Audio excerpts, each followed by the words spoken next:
लाहौर के पुराने railway quarter में एक ऐसा कत्ल हुआ जिसने पुलिस को भी हैरान कर दिया। ये वाक़या 1999 का है, मगर आज तक लोग कहते हैं वहाँ से रात के वक्त किसी औरत के रोने की आवाज़ आती है।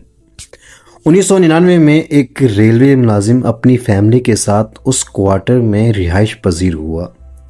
चंद ही दिनों बाद उसकी बीवी ने पड़ोसियों को बताया कि रात के वक्त दरवाज़ा खुद ब खुद खुलता है और किचन में बर्तन चलने लगते हैं।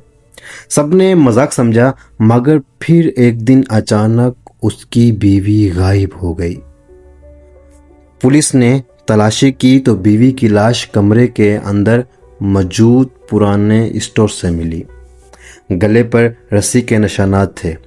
शोहर को फौरी गिरफ्तार कर लिया गया। उसने कहा कि बीवी ने खुदकुशी की है, लेकिन तफ्तीश में एक और खौफनाक चीज़ सामने आई। दीवार पर नाखूनों के निशानात थे, जैसे किसी ने आखिरी लम्हे मदद मांगने की कोशिश की हो। पुलिस ने शोहर को ही कसूरवार ठहराया। पुलिस जब केस बंद करने लगी तो पड़ोसियों ने एक और दावा किया।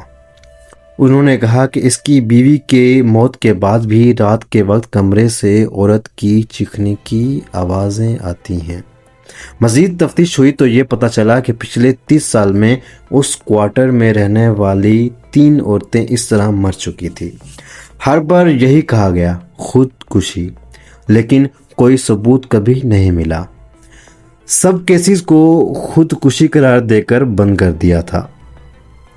लेकिन असल राज उस वक्त सामने आया जब एक पुलिस इंस्पेक्टर ने पुराने रिकॉर्ड में एक ऐसा सबूत ढूंढ निकाला जिसने सब कुछ बदल दिया।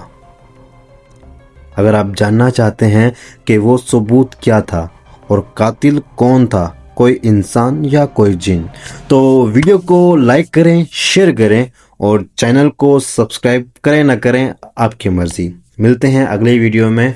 खुदा हाफिज़।